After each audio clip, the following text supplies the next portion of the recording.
Good evening, everyone. Hello from Reality Check Podcast. We've been out a bit, had a bit of a hiatus, different things, travel, visits abroad, etc. Charlie Kirk's assassination is clearly a topic that has gripped the nation, gripped the news cycle, and we're going to be doing that topic next week. Tonight, we're going to do the topic that you see in the title. I'm going to hand it over to Harrison, who's going to offer a brief prayer for Charlie Kirk. Take it away, Harrison. Thank you, Carlos. I'm very honored that you asked me to do that. It this is kind of on the fly. It just so happens I always wear a rosary decade around my wrist, um, so I think it'd be appropriate just to say a quick Hail Mary. Uh, all of the Marian apparitions over the past centuries, the Mother Mary has always appeared and has done so in times of trouble and spoken, whether Guadalupe, Fatima, Lourdes, spoken of things that a people or a nation needed to do if they were on the wrong track to get back in God's grace. So I'm just going to say a quick Hail Mary for Charlie Kirk, for his eternal salvation, which Yes. I have no doubt of, and for comfort and solace for his widow and his children, and lastly for our nation, that triumph, that good will triumph over evil, because that's what he had committed his life to. Hail Mary, full of grace, The Lord is the with thee. Lord is with thee. Blessed art thou Blessed among art thou women, among women. and blessed is the fruit of Blessed thy is the fruit of thy womb, Jesus. Holy Mary, Mother of God, pray for us sinners, now and at the hour of our death. Amen. In the Father, and Son, and Holy Spirit. Amen. Thank you. Amen. Amen. So we're going to feature Raul, who was not too long ago in Israel. Now, the Israeli conflict is also, I would have to say, it was probably front page until what happened last week. So, without any further ado, please continue, Raul. Sure. So, as you alluded to, I was in Israel literally right around this time about a month ago. Was there for a week.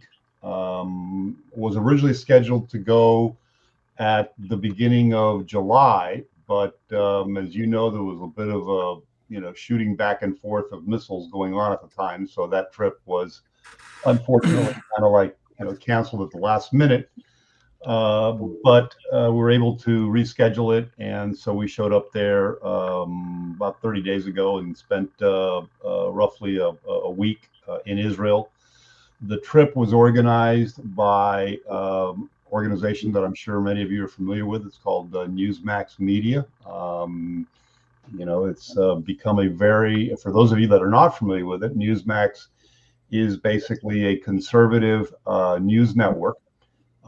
It is now on cable networks all throughout the country. It also has a streaming service called Newsmax 2, which actually has some great hosts on that program and some great programming there as well. Newsmax originally started streaming, but then they got into the cable business. Now their cable business is blown up. They actually have, believe it or not, now definitely more viewers than CNN and MSNBC combined. And they continue to just grow their audience in a very large fashion. They did an initial public offering of their stock late last year. Actually, I'm sorry, it was earlier this year. I believe they did their IPO, excuse me, and raised an awful lot of money, which has now given them the flexibility to expand even further. My connection with them is that I met years ago Chris Ruddy, who is the owner and founder, a very interesting gentleman. We were introduced by a mutual friend. Newsmax's headquarters is here in South Florida. They're in Boca Raton, and Chris lives up in that area. Chris is actually an interesting fellow. He's I think he's around 65 years old or so. He's originally from the New England area, I believe, New York area actually. Went to St. John's University, graduated, I think, like summa cum laude or something. Went to Spain for a while, studied at the Complutense University there, went on to do a master's degree in public policy at the London School of Economics, and then came back, became a journalist, and eventually got this sort of crazy idea to start a conservative news network back in the late 90s type of stuff, right? And at that time, I guess he had moved here to South Florida, and he became a very early member when Donald Trump bought Mar-a-Lago and eventually set up a club, a private club over there. Chris Ruddy was one of the original members, one of the early members. So he's gotten to know, as you can well imagine, over the past 30 years or so. He's developed a very close relationship with the president. He definitely has the president's ear. I can tell you on the last day of our trip to Israel, he was, we were having sort of a farewell dinner, and suddenly somebody came over and whispered in his ear, and, he had to sort of get up and step outside because, the president of the United States was calling. So, he has that kind of relationship with Trump, but he's a very down to earth guy. I mean, Chris Ruddy definitely puts his pants legs on one leg at a time. There is nothing about, braggadocio about him. He's a very well-centered individual. He's a practicing Catholic, takes his faith very seriously. And so he's just a remarkable guy. And, he called me up and said, hey, listen, we're organizing this trip to Israel. Would you like to come along? And it wasn't just out of our friendship. I occasionally do interviews on Newsmax, not that often, typically only when there's a subject that, I can address that perhaps they don't have anybody to talk about up there. But I'll talk about stuff in Latin America, what's going on in Venezuela, what's going on in South Florida, if there's a particular news item that's taking place. So I contribute on occasion, strictly out of my friendship with Chris. There's no formal contractual relationship or anything. But, I contribute where I can, and Chris comes down to Miami often. And so, I've introduced him to a bunch of people. I help him wherever I can. He's become a friend, just like a friend you would help out. And I guess he figured out, well, listen, let me see if Raul might be interested in coming because, he contributes every once in a while. He already knows a lot of people down here, and he's interested in Israel. And so sure enough, I head off to Israel. And it was a trip of a lifetime, quite frankly. It was Israel had been on my bucket list for a long period of time. I've had the opportunity to travel throughout the world, but I've never really, spent any time in Israel. And actually, I wanted to go visit the Holy Land. And in addition to that, when I was studying undergraduate at Georgetown University, I had a great professor, a gentleman who's actually still alive. His name is Edward Luttwak. Luttwak wrote a very famous book called The Grand Strategy of the Roman Empire, which made him famous. He also wrote a very popular book on how to stage a coup, which became even more popular. Very interesting fellow. He's originally from the Transylvania region, right? Speaks with a very thick accent. But this guy was, very, very bright. And I took several classes with him. And mind you, this was in the mid 70s. So one of the things that we studied in depth was the Israeli War of 1973, the Israeli War of 1967, 1948, the right after World War II. So, he kind of drilled into us, a lot of information about Israel's military history. And then obviously the whole religious aspect of, Israel being, Jerusalem, which is, has both, enormous influence in Christianity and Judaism, and also in the Muslim faith. So, Jerusalem really is kind of the epicenter for, three major religions of the world. And I think anybody, a lot of people are very interested in going there. So that was how the whole trip started. I guess, I've written a little bit about this on LinkedIn, and if anybody wants to, see some more stuff, they can go to LinkedIn and just look me up there. Pretty easy to find. You can find the stuff that I've written on Israel.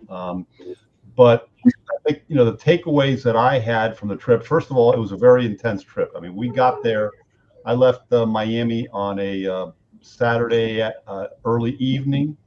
I arrived in Israel on Sunday afternoon. And man, we did not stop. I mean, we were just, very little sleep. I mean, that same evening that we got there, we had a dinner, we had a speaker. We finally got back to the hotel. We went to sleep very late. The next morning, we were up, very early for breakfast at 7 o'clock. Out of the hotel by 8. On a bus going someplace. Seeing a bunch of different things, and we saw and spoke to a lot of people, including the Prime Minister, Benjamin Netanyahu. We spoke with the President of Israel, Isaac Herzog. We spoke to the Speaker of the Knesset, a gentleman by the name of Omani. And we spoke also to the Minister of Foreign Affairs, Gideon Sar. They all briefed us, talked to us. It was quite a treat to be able to meet, really the senior leaders of the country, and have that kind of access was incredible. We also met with Ambassador Mike Huckabee. There was a reception that Newsmax hosted for Benjamin Netanyahu on Wednesday evening, and of course, Ambassador Huckabee showed up for that, and it was full. It was jam-packed with people. And we also traveled the country. I mean, we did have some time at the very beginning to sort of see the old city, which is obviously fascinating from a religious historical perspective. We didn't spend any time whatsoever in Tel Aviv. Tel Aviv is kind of like modern metropolis. It's kind of like, Miami, it's on the water. It's high-rise buildings. It's where most of the corporate sector is. It's kind of like the New York of Israel, right? Jerusalem is a whole different flavor. Jerusalem is it's the old city of Jerusalem and everything that's built around it, and a much different environment, much different vibe, I guess, than Tel Aviv. Couldn't tell you much about Tel Aviv because we didn't go there. We just went to Jerusalem, but that's what I've heard, right? So we traveled down to the I guess we call it Western Negev, but it's really we were actually at the border with Gaza. We went and visited a small kibbutz there called Kibbutz Nahal Oz, which is literally, I mean, spitting distance from the border with Gaza. When I first got there, I asked the guy, "Where exactly is the border?" And he said, "Be patient, hold on, you'll see, as soon as we step out of here." And sure enough, I mean, we went out to see where the buildings had gotten shot up and everything else, and we hopped on the bus momentarily. We drove like 3 or 4 blocks, and like there was the border, right? So the border was very stark. We were at what I would describe as the eastern edge of Gaza. I mean, Kibbutz Nahal, if you look on the map, Kibbutz Nahal Oz is literally on the border with Gaza, probably the closest kibbutz to the border with Gaza. And of course, it was invaded. And of course, terrorists did what terrorists do. They started shooting up the homes, throwing grenades in the homes, killing people, capturing hostages. They killed a whole bunch of Israeli soldiers that were there at a border control point. A lot of the IDF soldiers that were killed at the actual border were killed right there, right outside the village. And it was chaos. It was chaos. A lot of the villagers are still absent. I mean, they've not returned, but they're slowly trickling back. There was a lot of damage done, as you can imagine, the homes, the facilities, et cetera, et cetera. That particular village had a large dairy cow operation.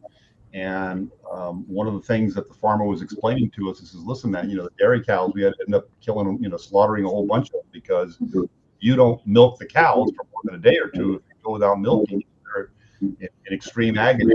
Even the dairy cows were victims of this terrorist attack. Just, men, women, children, babies being burned alive, that whole thing.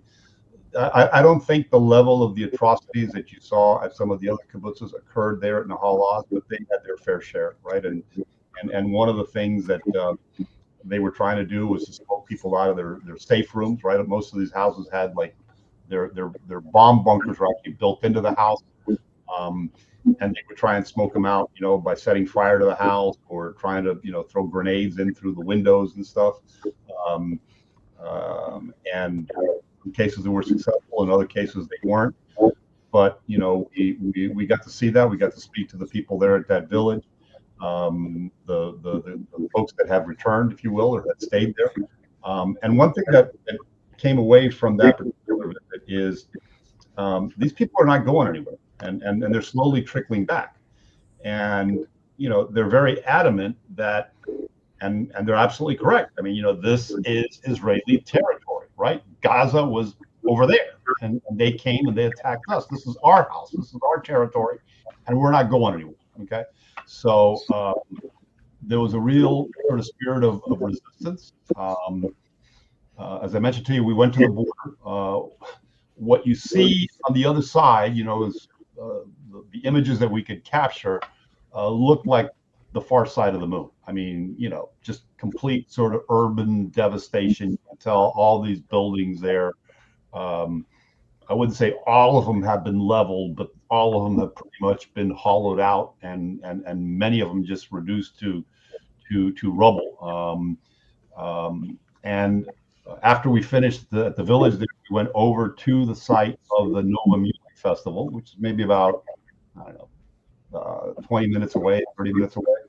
And that was kind of pretty depressing because it's just a big sort of, open field next to a forest, if you will.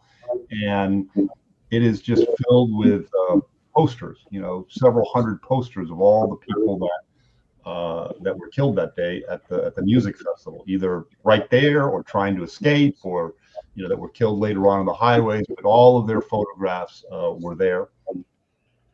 We had a young woman whose younger brother was killed at the Nova festival. He was actually a dual American, had dual U.S.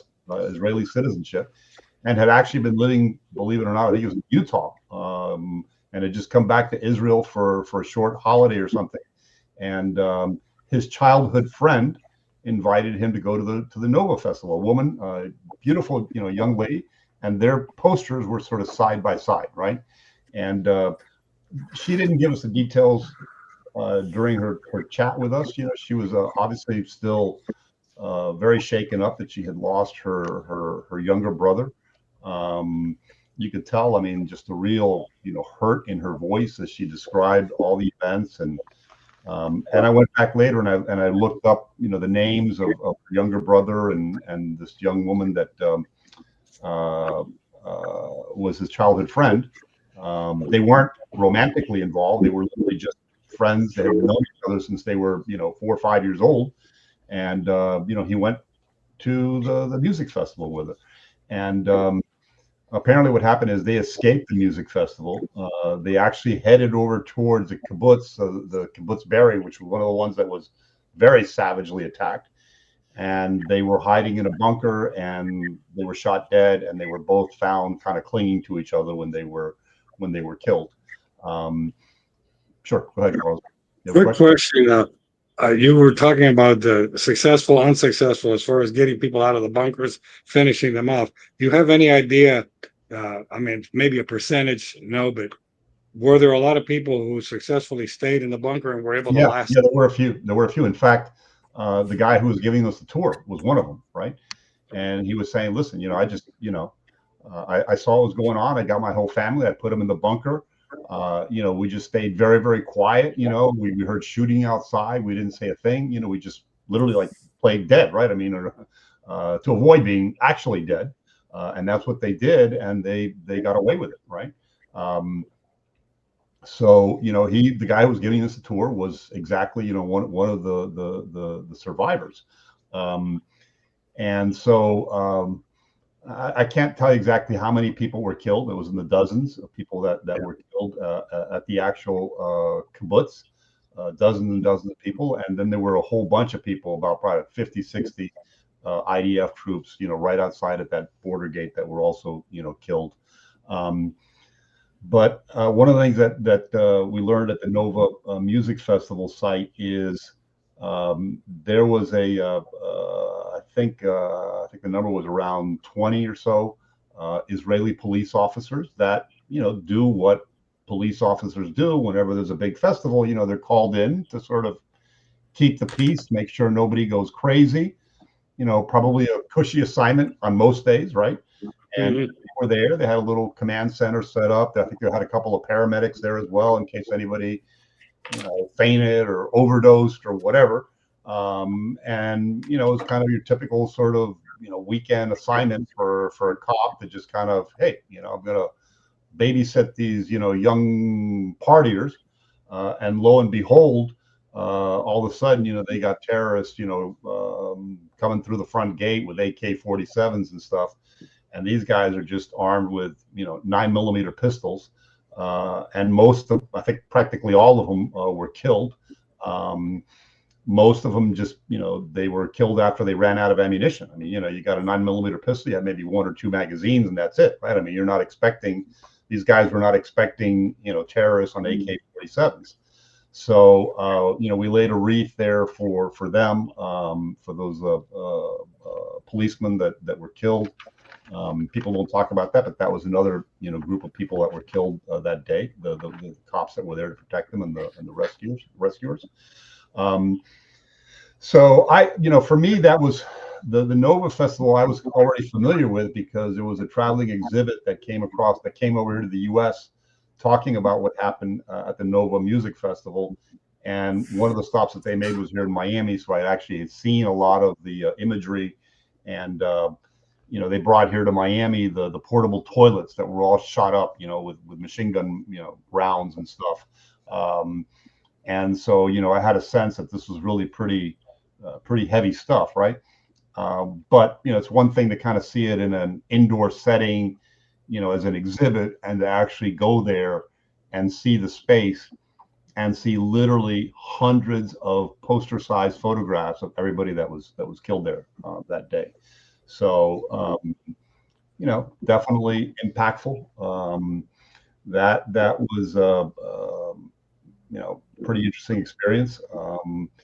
From there, we eventually went back to Jerusalem. I mentioned we had these visits with a lot of these people. Jerusalem was our headquarters at all times. We didn't move from we only stayed at one hotel, and that was the King David Hotel in Jerusalem, right next to the old city. The King David Hotel, very interesting place. It's like where all the world leaders come and stay. It's it's a nice hotel, but it was built back in the 20s or 30s. It's got a terrific history. In fact, I think it was my goodness, I'm trying to think which Israeli prime minister who was a member of the Menachem Begin. Menachem Begin, right? He bombed the place, right? I mean, Yeah, he killed 40 British soldiers. Yeah, exactly, and that was at the King David Hotel, right? Yeah. So that was pretty made it for an interesting stop.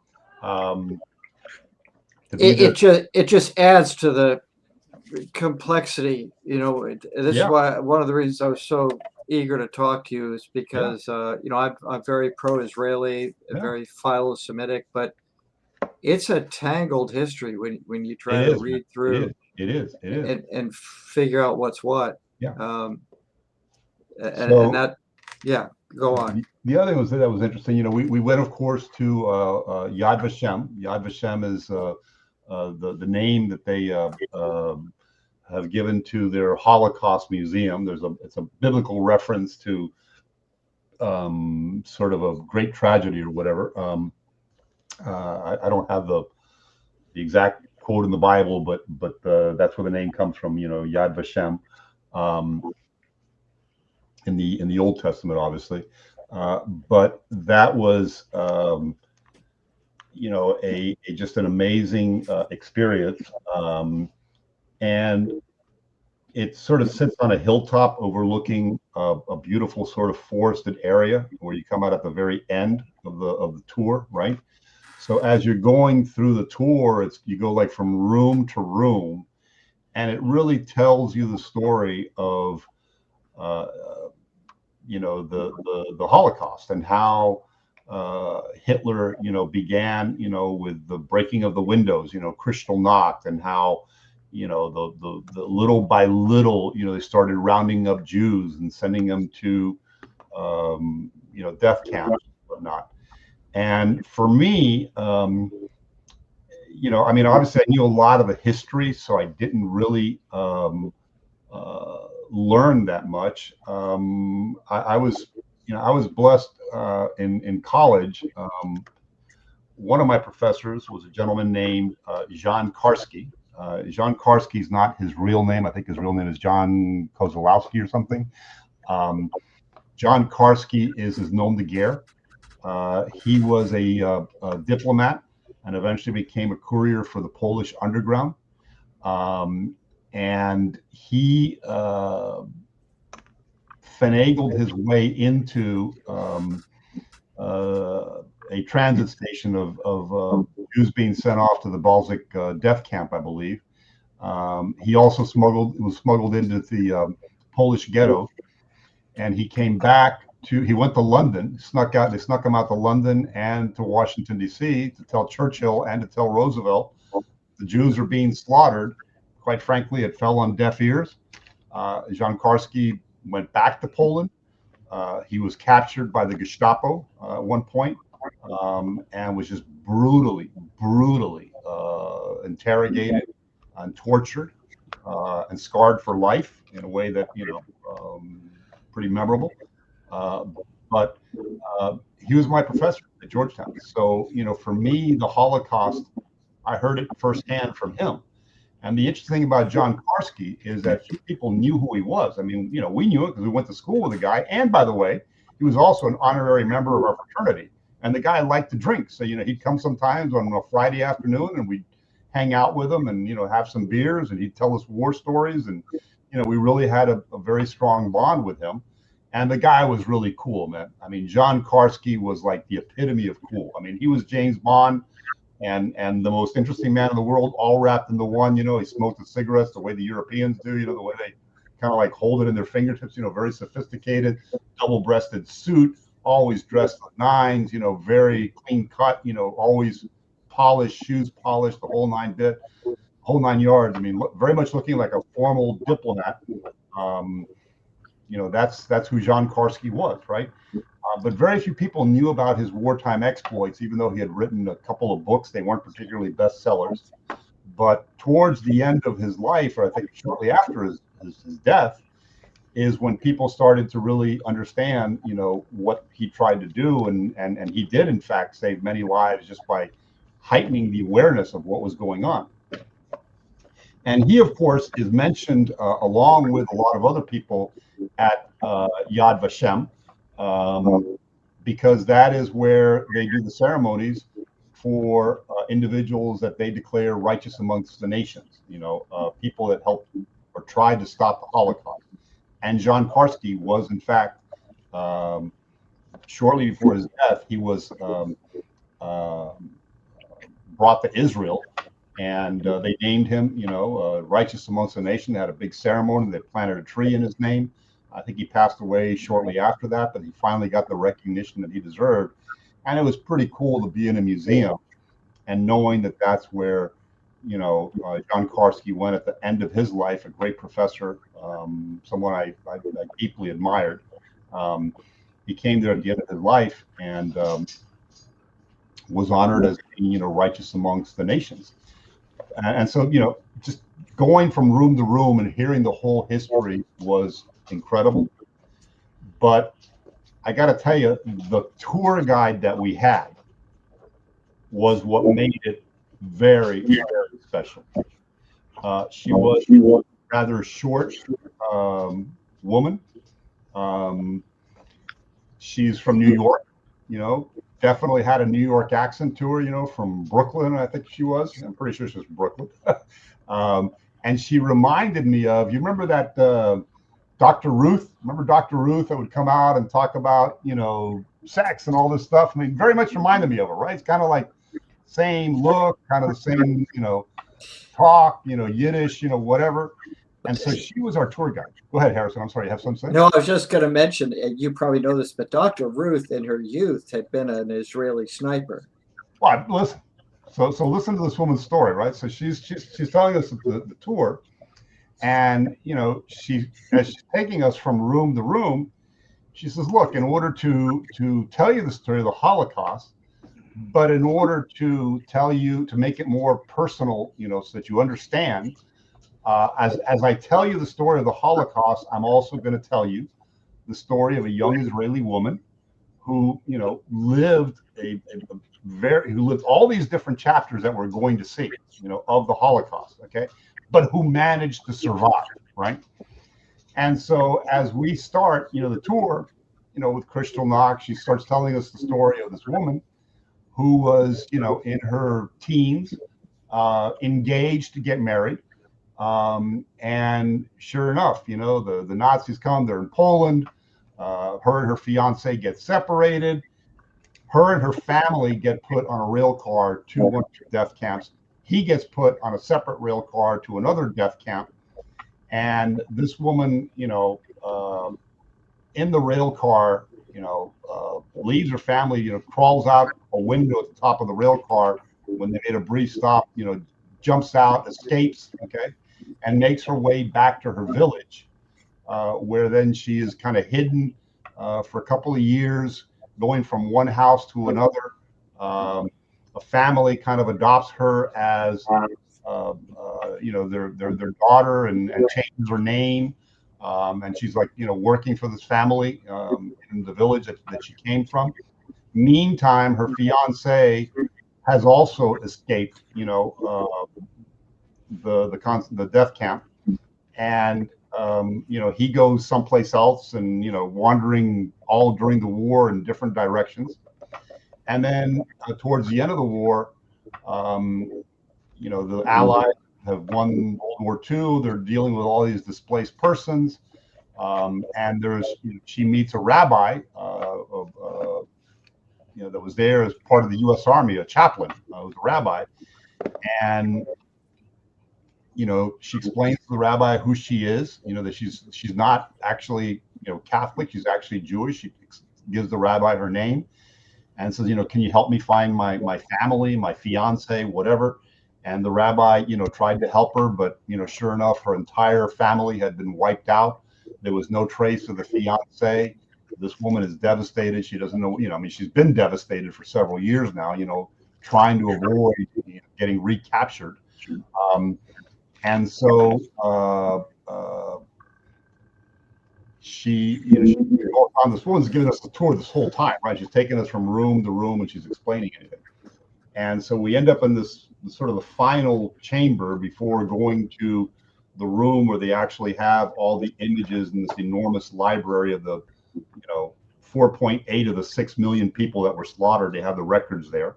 And so at the very end, she's telling us the story. She says,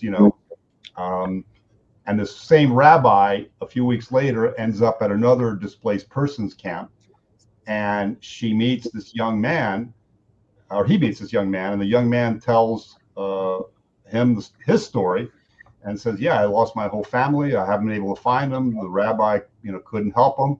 And he says, yeah, but I'm trying to find my fiance that I also lost in this mess. And this light bulb goes off in the rabbi's head. It says, wait a second. I think I may know where she is, And at this point, the tour guide is standing underneath, what do they call it? The canopy that they put over the Jewish weddings. The you should know. Oh my gosh. I think it's a chuppah. The chuppah, exactly, the chuppah. So this woman, imagine like Dr. Ruth now standing underneath this chuppah and saying, and sure enough, the rabbi reunited them, okay? And she's standing under this chuppah, and she says, and this up here is the chuppah under which this couple was finally reunited at the end of the war. They managed to survive, but they lost on both sides of their families. Everybody was wiped out, right? But here they were. What an incredible tale of redemption, that at the very end of the war, they were married under this chuppah. Beautiful story, Raul. I wanted to just touch on It's not over. It's not over. It's not over. So, we're all like, kind of like amazed, right? And then she like looks at us and she says, and the reason I know this story so well is because they're my mother and father. Huh. They got married.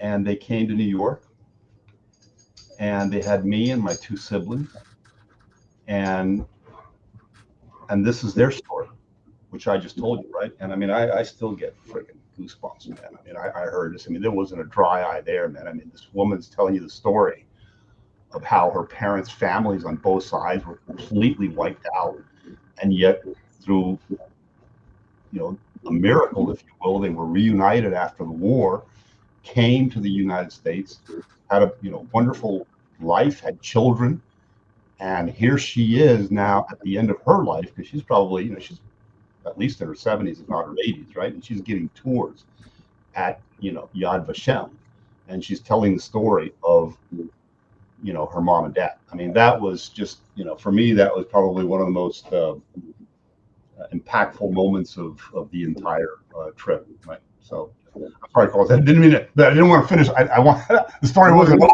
yet, right? So I wanted to. Yeah, you wanted to get to the surprise ending. Yeah, that I think it's safe to say you got the possible best guide that anyone could have been Yeah, assigned. yeah, Your no, group. no question about it. I mean, this woman, she was there. She was a living, breathing, um, participant in the Holocaust, from the standpoint that that's her parents' story. She knew the story inside and out, because she grew up hearing it from her mom and dad, and what happened to them. So I mean, obviously it's not firsthand, but it's about as close to firsthand as you can get, right? Because her parents aren't alive anymore. But they died, thankfully, of natural causes, right? But she's there to tell people the story. So when you hear stories like that, and you're there at Yad Vashem, and the very last room is just this enormous sort of cavern, for lack of a better word, and there are all these photographs of people of different ages, backgrounds, that were all killed in the Holocaust, and there's this incredible library of like I said, 4.8 million records of the 6 million that were slaughtered. And on the way out, we stopped at another room that's just this enormous, literally this enormous book that takes up practically the whole room. And it's actually pages. And you can go and you can open this book page by page by page. There's literally, tens of thousands of pages. And in there is inscribed the names of every single victim that they've been able to identify, as a result of the Holocaust. So, man, I mean, those kinds of things, I mean, I watched a lot of Schindler's List and all this stuff, and I had, the benefit of a professor like John Karski. So that to me was a, I mean, I wasn't a dummy when it came to the history of the Holocaust. I knew it pretty well, but it's different, right? It's different when you go to a place like Yad Vashem, and then you end up finding out that your tour guide, had this experience. So that was pretty amazing.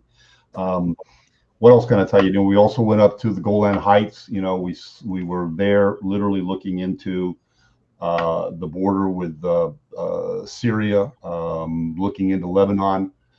We visited a Druze community up there called Majdal Shams, which is where 12 Druze children, ages I think 6 to 12, were basically killed by a Hezbollah rocket. Back when the hostilities were going on, I think it was it was back in 2024. I think right around this time, I think it was in the fall of 2024, that they were firing rockets back and forth to each other. The Israelis were dropping bombs on Hezbollah, and this one rocket, landed in this soccer field in a tiny, Druze community, and killed these 12 kids. And what was very impactful about that is that the people that were there telling us the story were the family members of these 12 children. And one of them in particular was a paramedic who was one of the first to arrive on the scene after they got word of the rocket had landed and whatnot. And he's telling us the story. I mean, we're right in front of him, and he's saying, yeah, he says, and the first victim that I ran to, this was my daughter, and he recognized her by the shreds of her jersey. Um, and he says, it took every bit of energy that he had to just kind of, bite his tongue, I mean, suppress his grief, because he realized that there was absolutely nothing he could do for his daughter. I mean, she was, dead. And so he just covered her with a sheet and, went on and tried to save as many kids as he could. Worked nonstop for like 5 or 6 hours, finally collapsed of exhaustion. But this guy shows up to tell us the story of what happened to his daughter and what happened to all those other, innocent kids there that day. So, there's a lot of, to sort of process there in this trip, right? And, that was part of this trip up there to the Golan Heights. Beautiful part of the country, right? I mean, it's sort of the foothills of Mount Harmon, I think it is, the highest point there on the border between Israel and, well, it used to be in Syria, I guess, or it used to be Syrian controlled, but now it's Israeli controlled. And we flew over the Sea of Galilee on the way up there, which was pretty cool. We actually flew up in commercial helicopters, S-76 Sikorsky helicopters, which are basically the commercial versions of our Black Hawk military helicopter. And so, we were able to do a lot because, we had the benefit of stuff like that, right? We had some helicopters, we had buses, we had security personnel attached to us. We had 2 young guys, one a IDF paratrooper, the other guy was a Givati Brigade veteran. Both of them were, carrying, sidearms, and they had medical kits with them. But quite frankly, never once did we feel the least bit threatened or, in danger. I mean, once our official trip visited, I stayed an extra day and went back to the Holy Land to, visit some of the sites, which, by the way, one of the other things I wanted to mention is that, look, it's still, not perhaps the safest place in the world to visit, as we saw with this attack just about a week ago, right, where about 6 Israelis were killed, near an area where there's a lot of Orthodox Jews living side by side with Palestinians, and kind of a little bit north of where we actually stayed. But they were killed. Some maniac comes into a crowded bus and just starts shooting up the bus and killed 6 Israeli citizens, and then they themselves got killed by Israelis. By the way, a lot more Israelis are carrying firearms these days. Israel has loosened up the requirements for carrying handguns, and now even the Orthodox Jews are enlisting in the military, which is important because they're a growing part of the population. They have a lot of kids. And so you're now seeing ultra-Orthodox Israeli units actually that are kept together as a cohesive unit, fighting alongside regular IDF units, but obviously being allowed to study Torah and practice their beliefs on a daily basis. Marcus, you have a question? Yeah, I just want to point out that October 7th was a big tragedy, and I'm sure there was a lot of introspection with Israel, like what went wrong, yeah, and what could they do to improve it, because basically it was a breakdown on their intelligence, coupled with the other side where they overcome modern surveillance techniques by going old school. Right. Drop boxes, everything delivered by hand, nothing delivered by electronic, word of mouth, and then whatever intel that was gathered by Shin Bet, they discounted it. They were incredulous, like how could this happen? Yeah. And then when the event did happen, I call it like systemic overload, like sensory overload of the system. Because when was it 40 areas were attacked, establishments were attacked, something like that. Right. Uh, yeah, it overwhelms communication, it overwhelms emergency services, Sure. it Absolutely. overwhelms About it. police, it Yeah. overwhelms levels of military involvement. Yeah. Uh, so, uh, and so it was overloaded, Right. paralyzed. Right. So that introspection, what did you learn from Israel that to overcome this so it Yeah. won't happen again? Well, I'll tell you, I think there's definitely a recognition that complacency had set in, right? They had this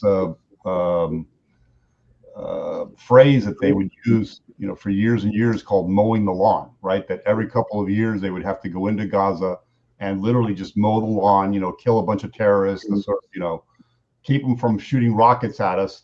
And then things would calm down for a while. And then we'd have to come back in a couple of years later because, they got out of control again. We needed to mow the lawn again. And it was a strategy of mowing the lawn every few years. The terrorists would shoot rockets at us. We would go in there. We would, shoot them up and kill a bunch of them. And then, we'd be peaceful again.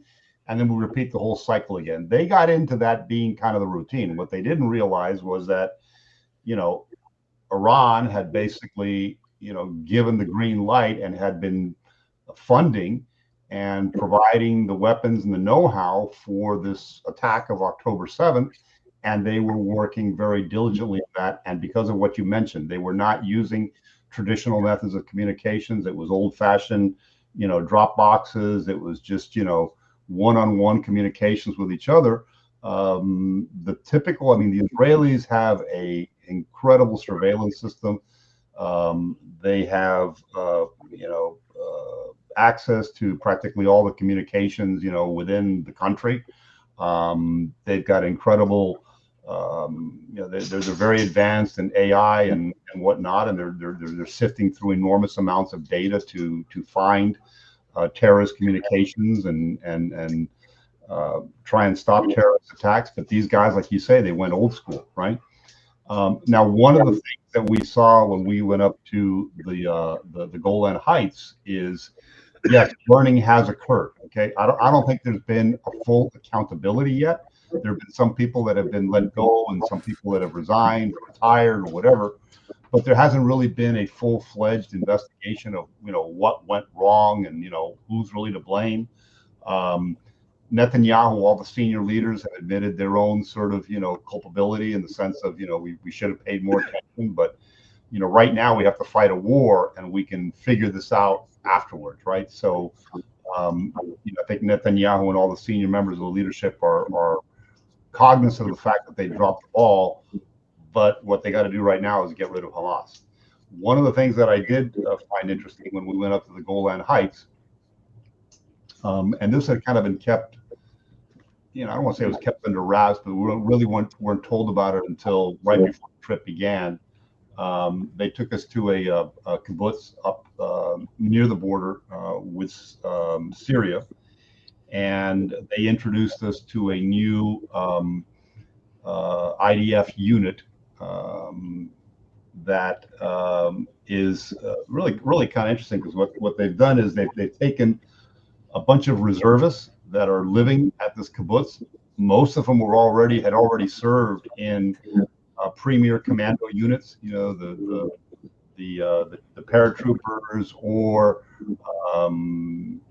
Shaldag, or some of these other units that they have, the Sayeret Makal, probably their premier commando unit. So a lot of these guys, they served and then they come back to their village to just continue civilian life. And what they've done now is they've kind of called these people back into service.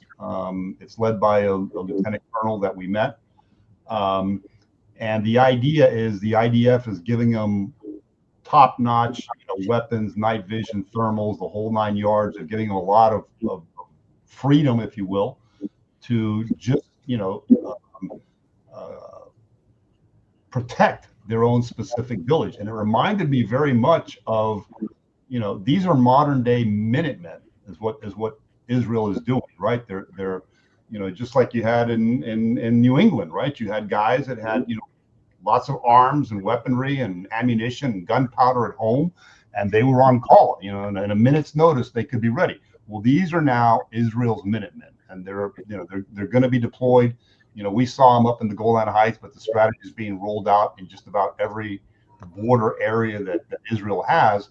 They're going to have people in all of these villages that are combat trained veterans. I mean, these guys are not newbies, right? Because remember, Israel's military force is primarily a conscripted army, right? I mean, most of these soldiers, if you look at the soldiers that are fighting and dying, there's about 900 of them that have been killed so far. The average age of them is 21, 22 years old, and they're fighting because they've been called up for obligatory military service, right?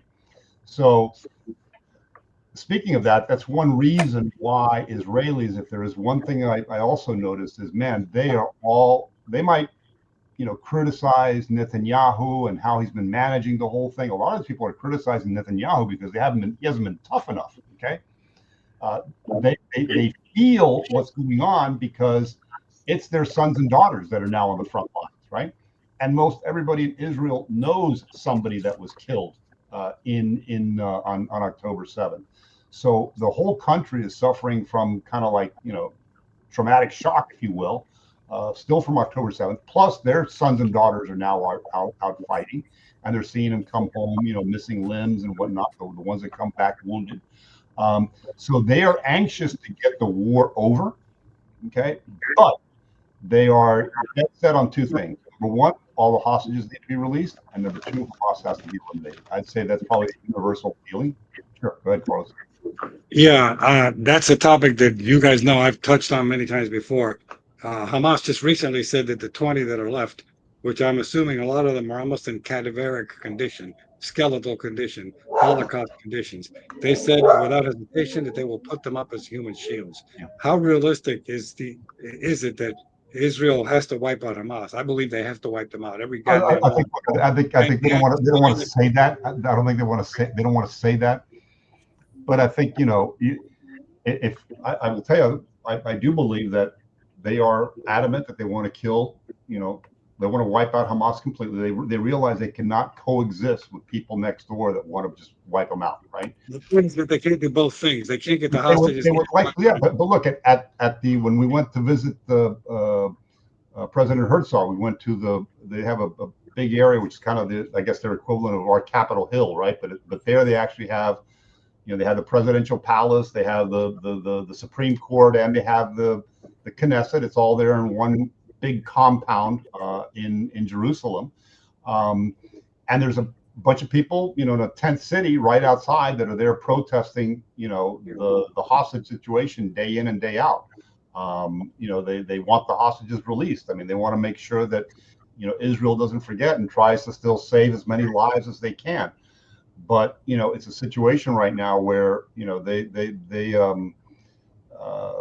I think they would like to save as many as they can. They've got to there are reports that I've seen is that they're having that there are now some Hamas members in Gaza that have started working with the Shin Bet to the Shin Bet will allow them to send their families outside of the Gaza area in exchange for them giving them information about possible hostages, even if they want to stay behind.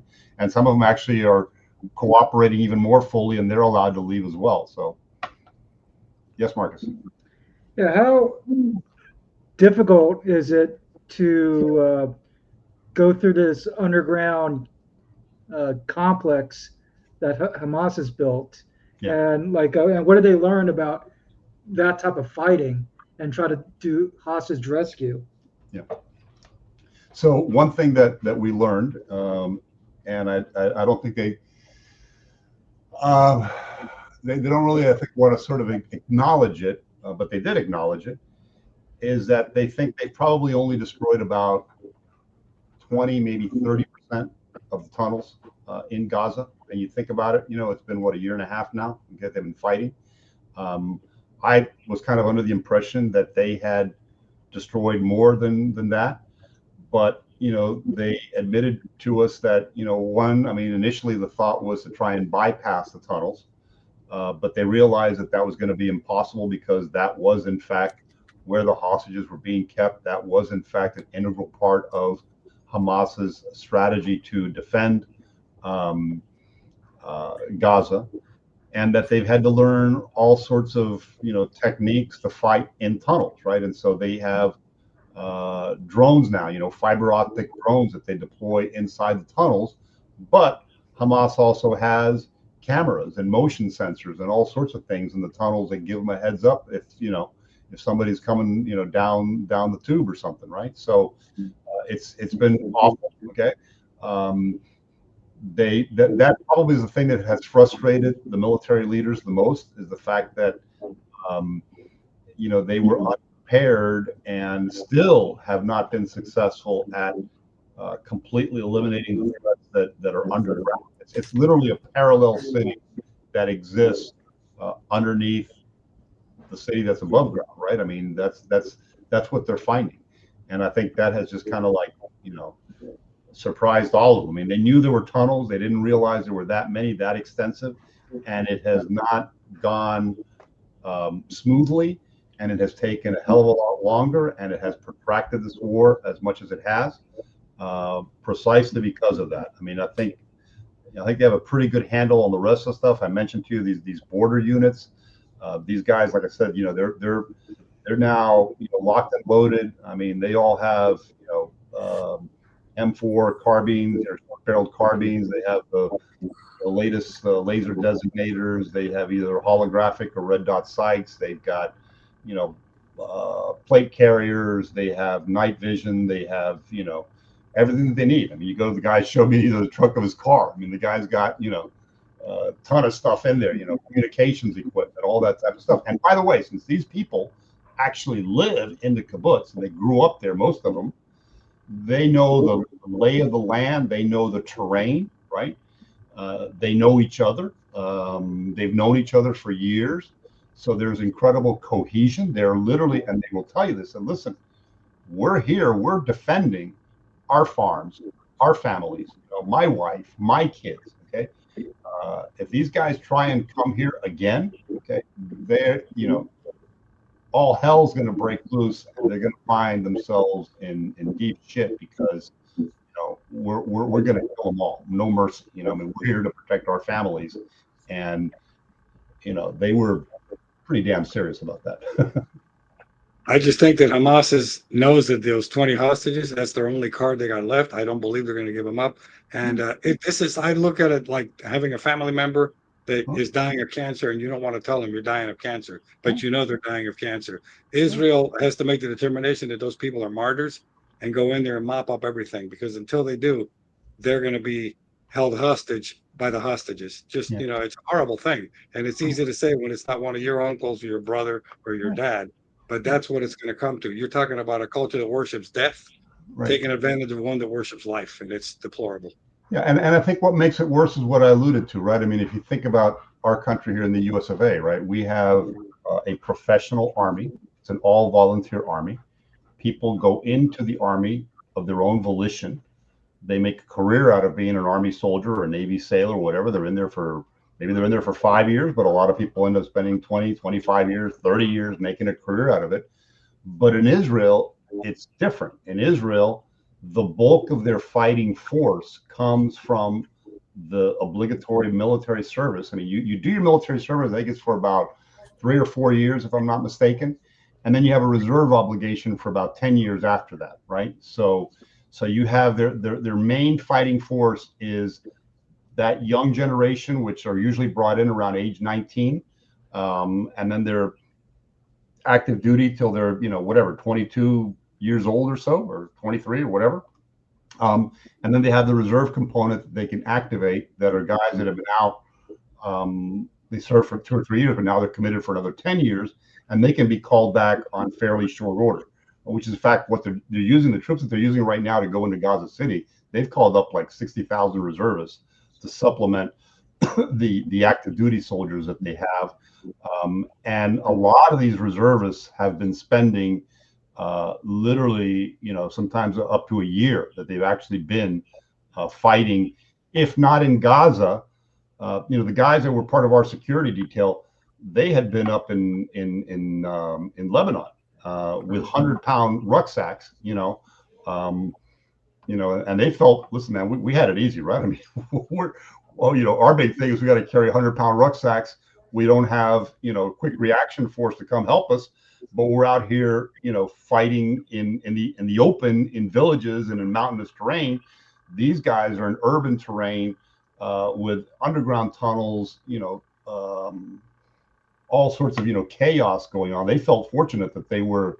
This one fellow, the paratrooper who'd been up in Lebanon, was like, man, I'm glad I was up there and not with these guys down in Gaza. I mean, it's I had a better chance of survival where I was. So, but yeah, I mean, it's that conscription army makes this war much more personal for the entire population. You got that fixed there, Marcus? Huh?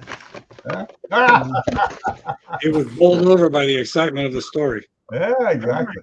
Blame it on the cat. Don't you have a cat or something, Marcus, that maybe knocked it over or whatever? You know what? That think about it. I mean, if everybody in the country, now, Israel's a population of 10 million people. The entire country is the size of the state of New Jersey, okay, in terms of square miles. So you can go from east to west in a couple of hours. You can go from north to south in about 6-7 hours type of stuff. And it's 10 million people, and everybody, it's a close-knit society. People know each other. That most everybody in Israel, has people that been killed or wounded or were killed on October 7th, and so they want to get this war over with. I mean, that's one thing we heard.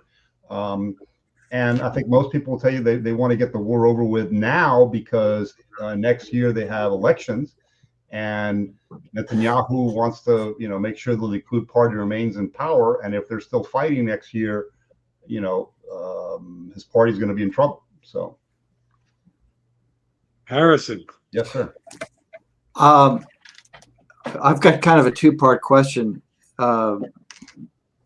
So, forgive me for kind of the breadth of this, but going back to 1948, when the UN first passed the resolution to establish the nation of Israel, one of the conditions was an independent Palestinian state. Yeah. And the Palestinians absolutely could have had that back then. And they said, no, we'd rather just kill all of you. Yeah. And actually, they were given the bulk of the territory as well. Yes. And so there was a big pan-Arab war against Israel. Israel survived. They've been fighting ever since.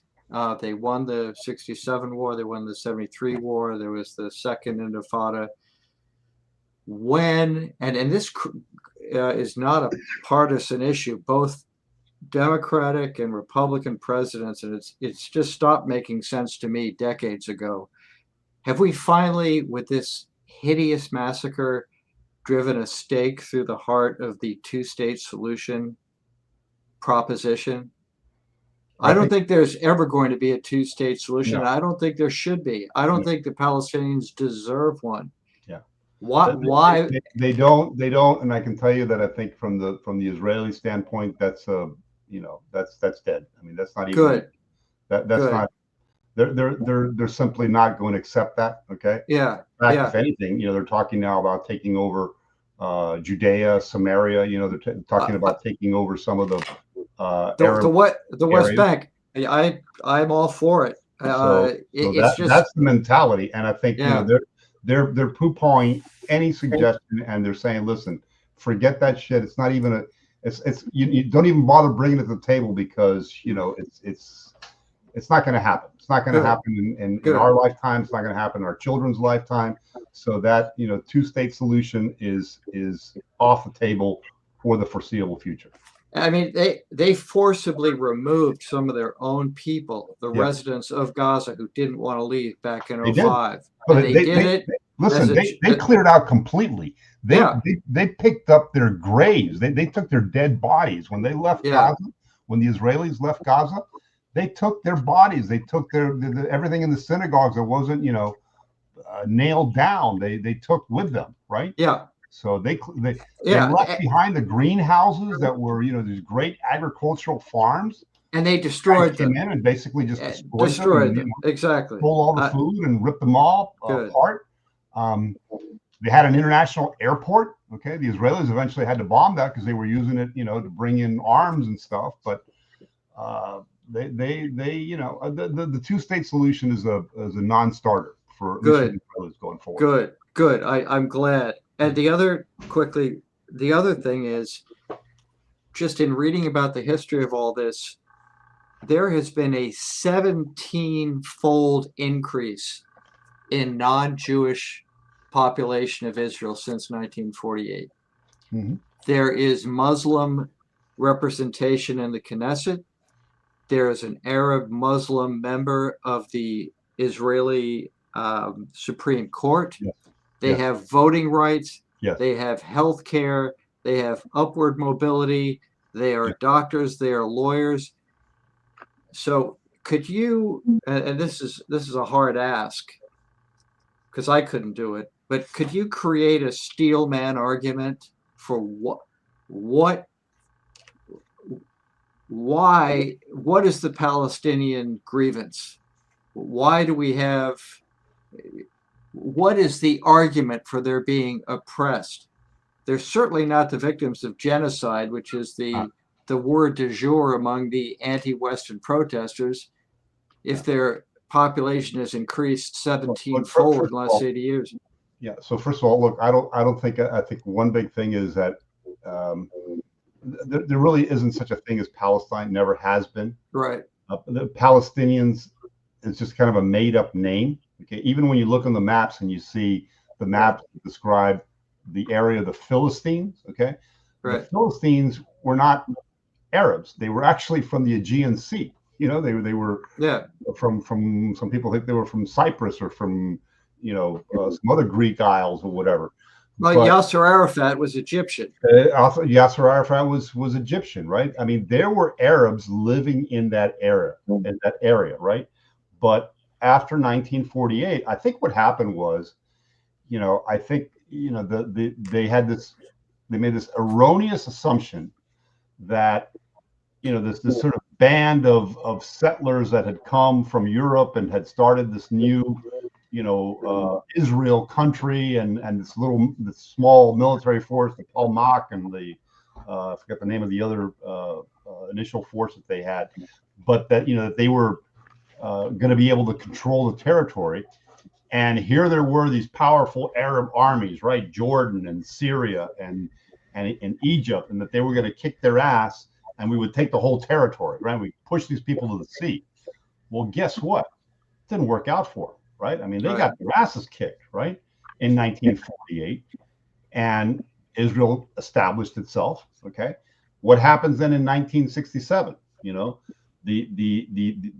Israelis get wind of the fact that the Arabs are looking to push them out again, right? Egypt and Jordan and whatnot. And what do? They beat them to the punch, and they preemptive war. War. They destroyed most of the Egyptian Air Force on the ground. They recaptured Jerusalem. They took the West Bank away from Jordan, right? They displaced a whole bunch of Palestinians into Jordan, which, by the way, years later, Jordan didn't want them. Jordan didn't want them. In fact, expelled them because they were trying to kill their king, right? I mean, that tells you. Look, man, I hate to say it, but I think there's let loose because I'm with you. I think there's a recognition in the Arab world, in the smart Arab world, okay, that these Palestinians, they're just a bunch of fucking troublemakers, man. And this whole idea that they're refugees, okay? Refugees is for somebody that's been displaced temporarily, but these guys have been collecting checks from the UN since 1948, practically. Okay, they've been displaced, and in the Lebanon, they got, they had refugee camps and so I think the rest of the Arab world, out of a sense of pride, was saying, okay, well, we have to support them because they're our fellow Arabs, which they are, okay. But I think the reason you have the Abraham Accords is, they don't, they realize these guys are a bunch of fucking troublemakers. Okay. We're tired of subsidizing them. We're tired of this endless sort of, war. And that's why you're seeing Egypt. Egypt doesn't want anything to do with Hamas, because Hamas is basically an offshoot of the Muslim Brotherhood. Okay. They're the ones that killed Anwar, Sadat, right? So Egyptians say, fuck you, man. I mean, you look at the border between Egypt and Gaza. I mean, that's like concertina wire, landmines, the whole thing. Even though they buried, tunnels underneath it at times, the Gazans, but they don't want these guys, right? Nobody wants them. The Jordanians, oh gosh, my name the name escapes me. The new Syrian president? No, the Jordanian king. Hussein. Hussein, yeah. So Hussein's wife is Palestinian, right? And so he has to pay lip service for the Palestinian cause because his wife is quote unquote Palestinian. Yeah, right? But they don't. But he knows what they try to do with his father. They tried to overthrow his dad, right? Right. So he doesn't want them. But if you look at the historic map of the mandate from that era, Jordan was in fact supposed to be the land for all the Arabs of that region. Okay. But even the Jordanians are saying, listen, we already got enough of those quote unquote Palestinians on this side. Okay. We don't need any more. We don't want any more. We can't handle them. And I think, I understand why. They've also had to take in a whole lot of Syrian refugees over the last few years.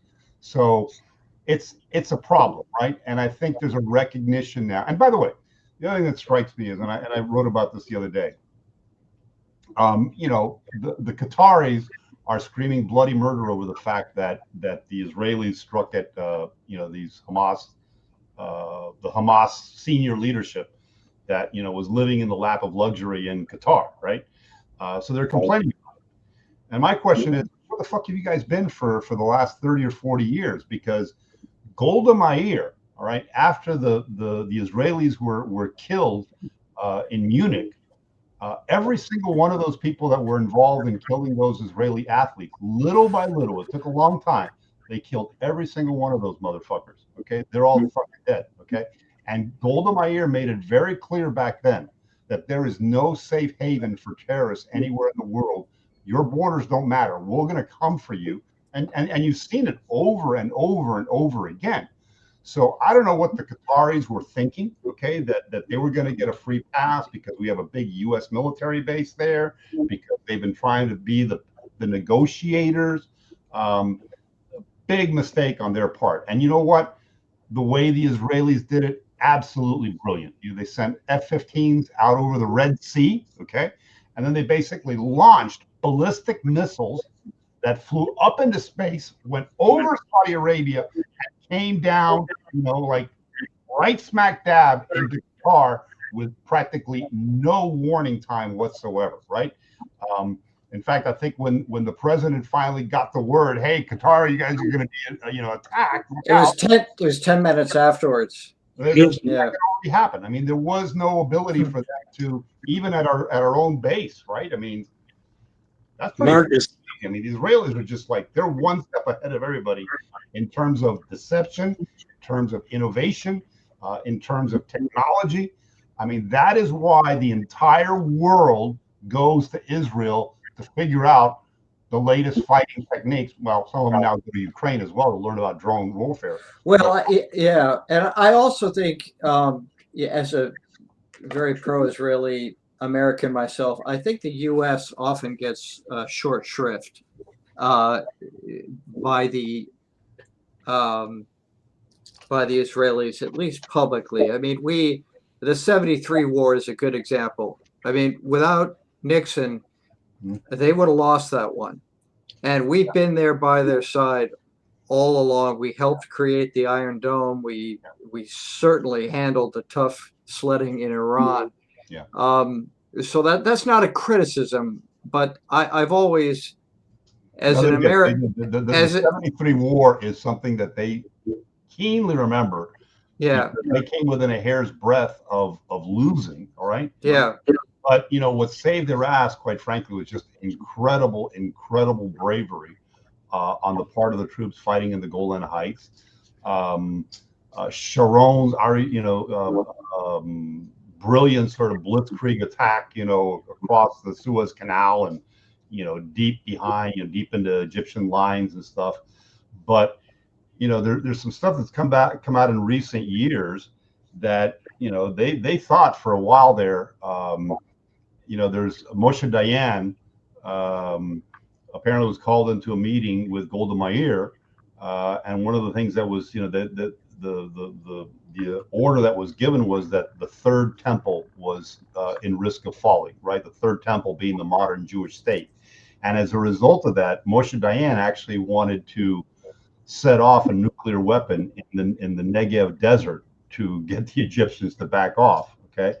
Golda Meir said no, but she authorized the deployment or the arming of some Israeli fighters with nuclear weapons, just in case. They were Right. on the bench, but they were ready to go. But they weren't going to drop a bomb in the desert to try and stop the Egyptians from taking over. And they were more worried, quite frankly, about the Syrians coming across in the north and getting to Haifa and then working their way down to Tel Aviv. Marcus has been trying to chime in. Marcus, go ahead. I just have like a two-part question. Iran's geopolitical strategy is known as the Shiite Crescent, where it goes from Iran, Syria, Lebanon, Iraq. Okay. Given what has happened with Assad leaving Syria, what's the current situation between Syria and Israel, and Syria and Iran? Because now it's like a new regime change. That's like the one part. The next part is like, is there any evidence of China undermining U.S. influence in Israel, or are they taking a foothold in that country? To the China issue, I think that's. I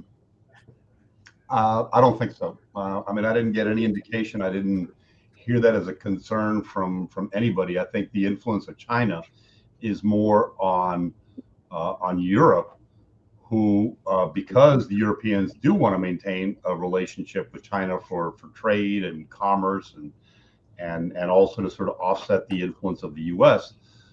China's putting pressure on the Europeans to kind of backdoor on Israel in that matter. But I think the Chinese are kind of staying out of it. I didn't get a sense that the Israelis were that concerned about the Chinese per se. They're awfully worried about Europe and what the Germans think of them and what the French think of them than they are I think China and Russia for that matter. I think Russia's not had a particularly adverse relationship with Israel. Obviously they've supported the Syrians. They've had military assets in Syria. That isn't something that the Israelis care for. But I think Putin's always had a fair amount of respect for the Israelis. Understands that they're a potent fighting force, and that they're not to be messed with. And I'm sorry, the first part of your question was regarding what's going on with the current situation between Syria and Israel, and Syria and Iran. Right. So I think a couple things there. Number one, the Israelis have been defending very much the Druze community in the southwestern part of Syria. You'll recall that when that conflict broke out, really between Bedouins and fighting probably on behalf of the new Syrian president, who's basically a recycled ISIS guy, and the Druze community in I forget the name of the town, Sudwayan or something. I forget the name. I'm trying to think of it. But the Israelis, if you recall, they bombed the Ministry of Defense in downtown Syria, right? And I remember mentioning that to one of the senior Israeli military leaders that we met with, and they said, "Yeah," I says, "but yeah, we hit the Ministry of Defense, but the reason we hit the Ministry of Defense is because right next to it is the presidential palace, right? And we kind of like, wanted to make sure the message was heard loud and clear. It wasn't so much for the people that were in the Ministry of Defense and were killed, whatever. It was because it's right next to the presidential palace, right? So that's who we're trying to get the message to back off on trying to exterminate the Druze, because the Druze population is very loyal to Israel. The Druze fighters are considered some of the best fighters that the IDF has. They're very loyal to Israel. Israel's been very loyal to the Druze, continues to be very loyal to the Druze. So, and I think the other sense that I got is that the Israelis right now, they understand that Trump is kind of playing footsies with this guy and Saudi Arabia and whatnot. And the sense that I got is they're kind of willing to kind of like let that take place, because they're not convinced that this guy's going to be able to completely control all of Syria. Okay. So, they don't feel that threatened at this particular point in time, in large part because they have destroyed the Syrian Air Force. They have destroyed the Syrian air defenses. They had destroyed enormous caches of, weapons in Syria. Okay. I mean, keep in mind also, man, I mean, people don't realize this, but, there have been IDF ground forces in Syria, okay, blowing shit up. There have been IDF ground forces in Iran blowing shit up, okay? That's a hell of a long way to I mean, Syria, not so much. Syria's right next door. But putting people on the ground, okay, ground forces in Iran, that, that takes a lot of skill, a lot of balls to kind of do that kind of stuff, because these guys, they realize that they have no, like I said, they don't have a quick reaction force, right? I mean, nobody's going to come to rescue them if they get, they're all going to fucking die if they get, in a firefight with, major Iranian ground troops or whatever. But, I shouldn't say that. They actually will have now support from the air, because there's no longer air defense systems in Iran. There's no longer air defense systems in Syria, right? So they've got control of the skies now. The Israelis have control of the skies from Israel all the way to, Iran and beyond, okay? And nobody can challenge them in the air. So that gives them an enormous advantage, and I think has actually probably allowed them to undertake these very risky and dangerous ground operations, because they may not be able to bring a quick reaction force of soldiers over, right away, but man, they can bring, F-15s and F-35s and, all sorts of stuff to, rain hell on an opposing force. Raul, you were talking about Trump playing footsies. I see that lately. We all see this. He's been playing footsies with Qatar because of the peace. But at the same time, the mass hypocrisy. We could go all the way across the world to take out bin Laden, but Israel can't go into Qatar and take out Hamas. Yeah. And I think it was just optics. I don't think he means it. But again, sometimes you have to pay that price. Yeah, look, I think one of the interesting things about Qatar is, keep in mind that Qatar shares an enormous natural gas field offshore with Iran. I think that goes back to even before the Ayatollahs came into power. They've been sharing this enormous source of wealth between the two countries. So they've always kind of wanted to, for money reasons. That's what feeds the royal family. Look, the actual Qatari population, there's like several million people living in Qatar. There's only about 800,000 of them that are actually Qataris. The rest are imported foreign workers to run the country, right? But all that wealth comes from that oil field, and so they have to maintain relationships with Iran. And I also heard a comment from somebody that I actually spoke to him at length the other day, young guy, very well versed on international matters and what's going on. And he told me that a couple of years ago, he was part of a delegation that actually met with the U.S. ambassador to Qatar. I think he said his name was Davis or something. This guy was like a former Marine officer, then become a diplomat, and that he was the U.S. ambassador to Qatar, and that basically he told him, he said, listen, man, you know, you can say all you want about Qatar, but they've actually been a pretty good ally of the U.S., you know, during all these years. Okay. Yes, they have tried to be the negotiator. Yes, they do have Al Jazeera. Yes, they do pay a lot of lip service, you know, but you know, hearing his story and hearing that this guy's a former Marine and he's now an ambassador, and he's saying, look, you know, don't, you know, the Qatari relationship with the U.S. is very nuanced, and you know, they have supported the U.S. That Air Force base that we have there is, my understanding is, it's massive.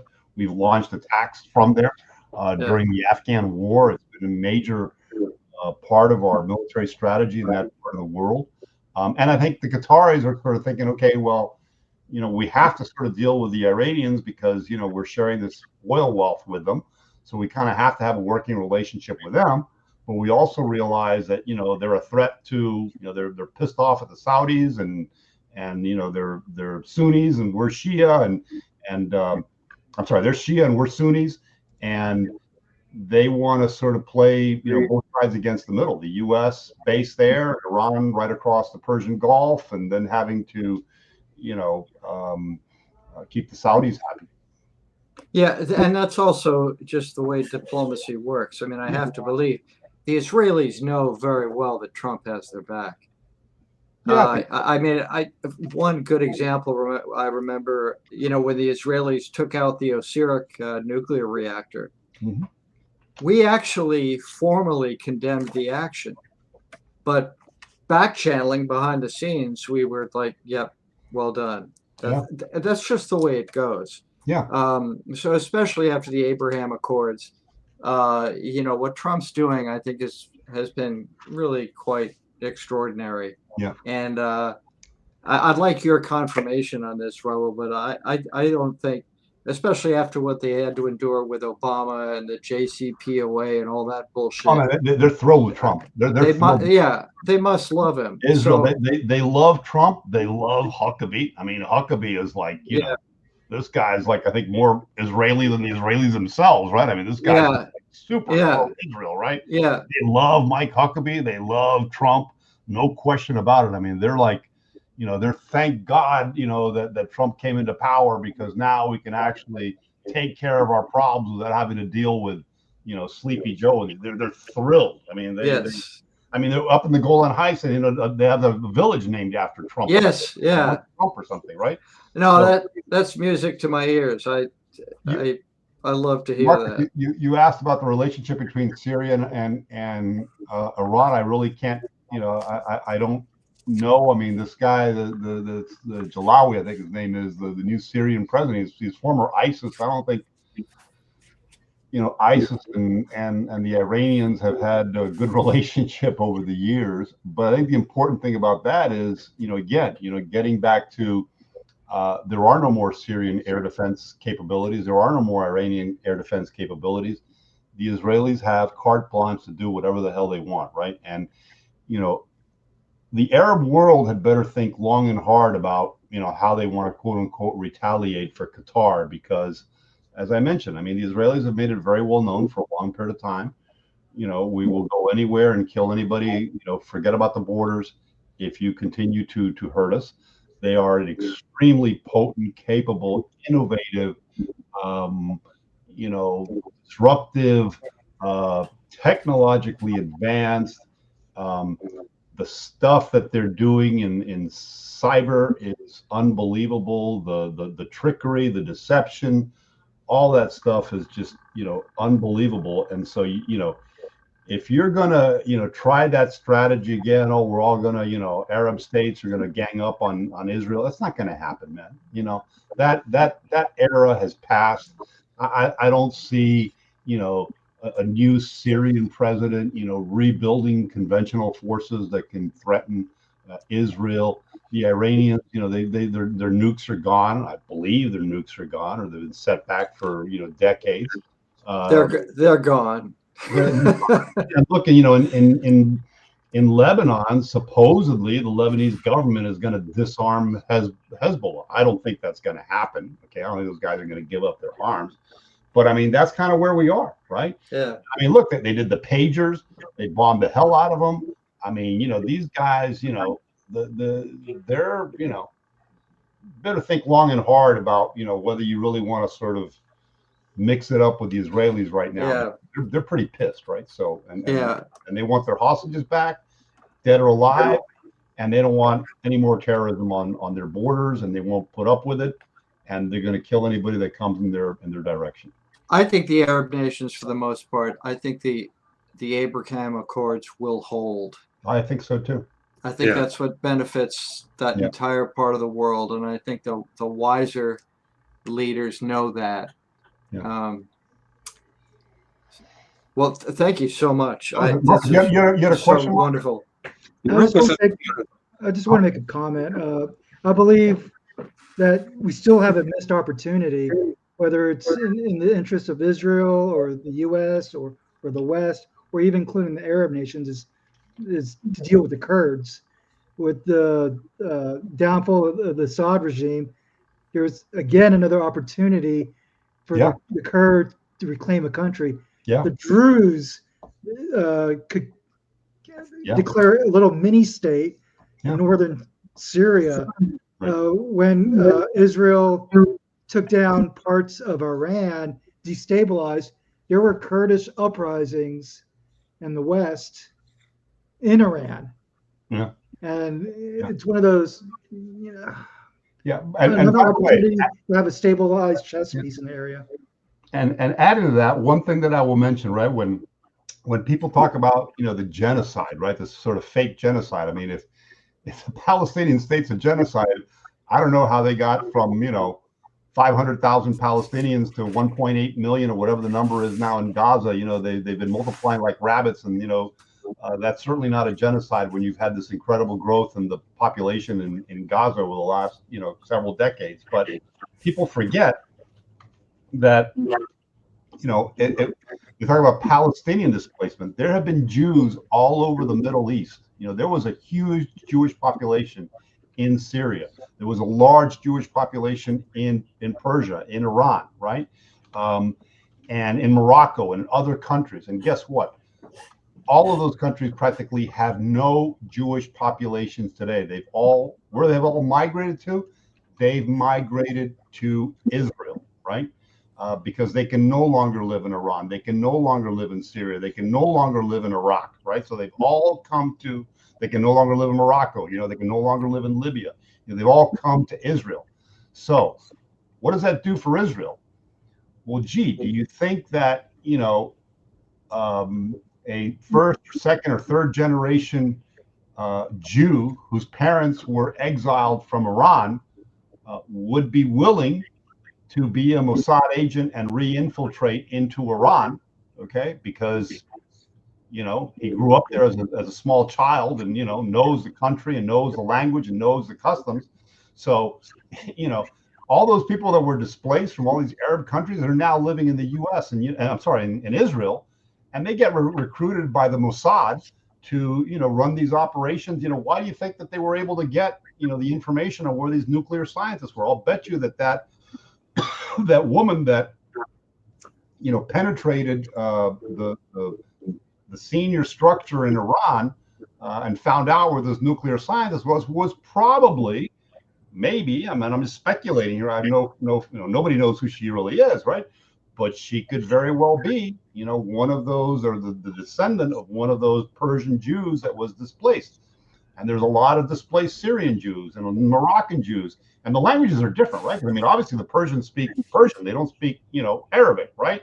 The Levantine Arabic language is different from what is spoken in Morocco, right? They're different, kind of like here in the U.S., right? They've got different accents in the South and then in the West or in the Northeast or whatever. The same way in the Arab world. Well, guess what? The Israelis have a whole bunch of these folks now living in Israel that speak Moroccan, Arabic, that speak Levantine or the Palestinian type of Arabic, right? And they can tap into those resources.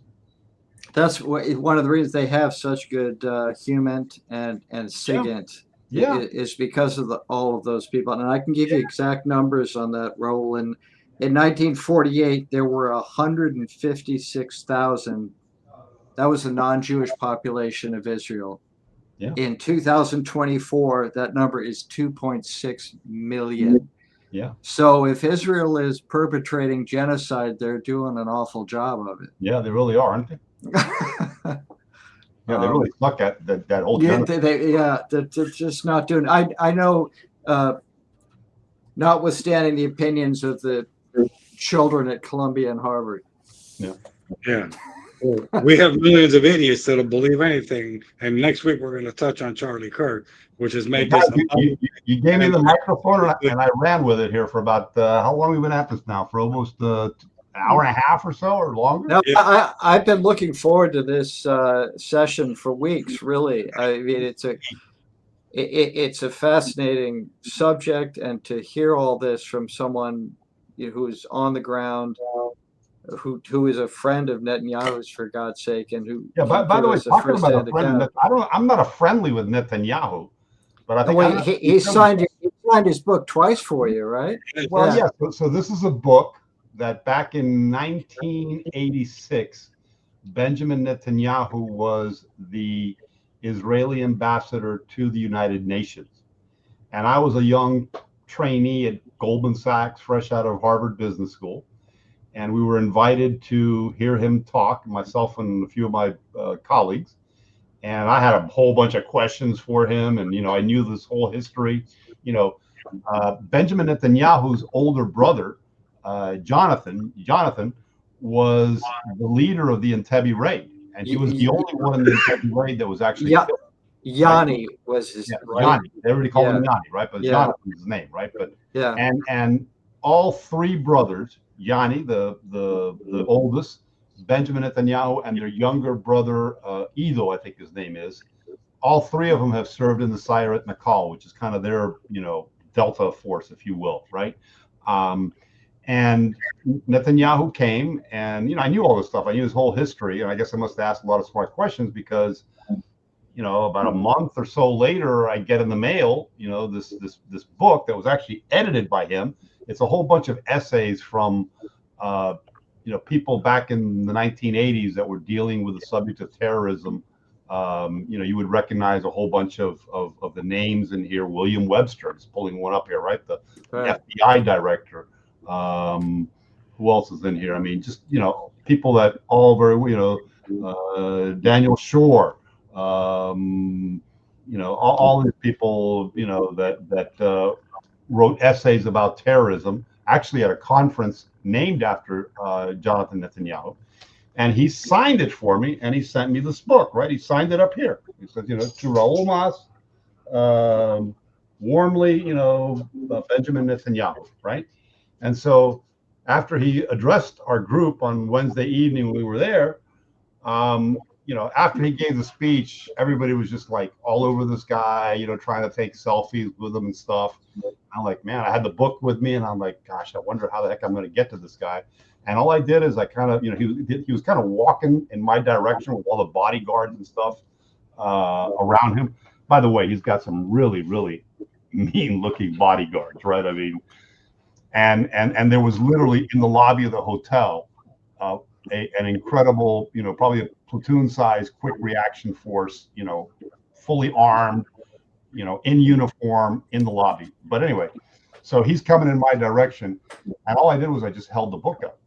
And eventually what happened was, he looked up, he looked in my direction, and he immediately recognized the book. It's his book, right? He probably hasn't seen it in 30 or 40 years. And he comes over to me and he's like, wow, where'd you get this? And so I opened it up and, explained to him. I said, look, 39 years ago or 39 years ago, you signed this book for me.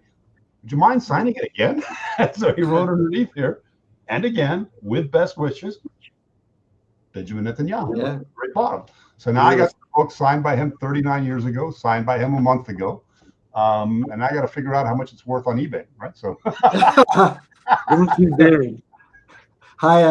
Just kidding.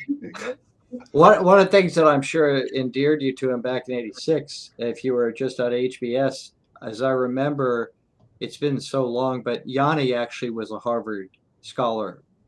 for a I while. don't know. They were, they spent a lot of time in the Philadelphia area. That's they lived in the Philadelphia area for a long period of time. But both Yanni and certainly Benjamin, they kind of wanted to go back to Israel, right? I mean, and the family eventually moved back. Jonathan was the first one. Actually he was accepted at Harvard. By the way, Benjamin Netanyahu was accepted at MIT. He studied architecture at MIT. Yeah. These are not dummies, right? No. Hey, man, Benjamin Netanyahu, he's in his early 70s, I guess. He is absolutely the right person at the right place at the right time. I don't think anybody else and Israel's got a pretty deep bench of serious people with lots of military experience, political experience. But I mean, this guy's history. I mean, he's dealt with every world leader for the past half century. I think including U.S. presidents, including Yasser Arafat, including all the Arab leaders. I mean, this guy knows the history of that region. He knows everybody, and I think the Israelis are thankful that Trump is in power now, but thank goodness they also have Benjamin Netanyahu running the country. Well, I think if you can make general comparisons, I think we have kind of a Reagan-Thatcher moment right now. Yeah. Between the two countries. Yeah. And I think that's very hopeful. Yeah. Well, that's it.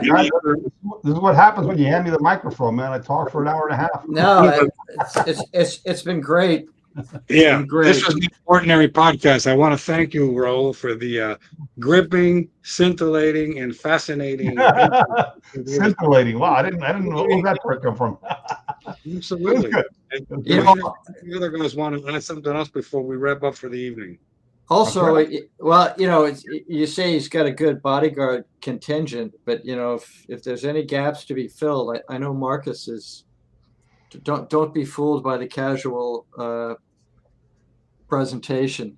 No, man, I got to tell you, when he gave that, he can stand in if necessary. When he was addressing us, there was a guy off to his right behind him. This guy, he was. My guess is he's probably Eritrean or Ethiopian. I mean, guy's probably like 6'5", right? I mean, there wasn't an ounce of fat on this guy, and he had piercing eyes that were just like laser focused on the audience. His hands, right in front of his chest. All of them wearing their little, vests, carrying all sorts of shit underneath them, I'm sure. But I mean, that guy was just scanning the audience, and then the other bodyguards as well. They were all doing the same thing. I mean, they just, Did he have kissable lips? Huh? Did he have kissable lips? I don't know, bro. I don't know. There was one guy that had the portable sort of, the body armor that you open up for drones and stuff. I mean, they had one of those guys who were. I mean, they were all pretty evident, who they were, right? I mean, there was no misunderstanding about who was there as part of his executive protection team. Carlos, you handle the editing. Upstairs, you have, the quick reaction force, and then you probably have all these guys, doing, communications, blocking out, extemporaneous radio communications or whatever. I mean, I mean, this guy moves around with a small army, so, and rightly so, because they tried to kill him. They tried to kill him and his wife at his residence. Back the Iranians tried to kill him. So he's the biggest target. You were saying, Harrison. Oh, you're in charge of the editing. Remember. Okay, so we're gonna again thank you for being with us. Again, this is an extraordinary podcast tonight. And I think it's one for the can, as they say. Save it in the metal canisters. And please feel free to comment, chime in, and recommend to others. So again, thank you, gentlemen. Terrific night. And we're going to end off, and we will see you all next week. Have a good night. Thank you, Carl. Thank you, Charlie. Thank you. Thank you, Harrison, Charlie, Kirk, i.e. Marcus. Thank you very much. All right.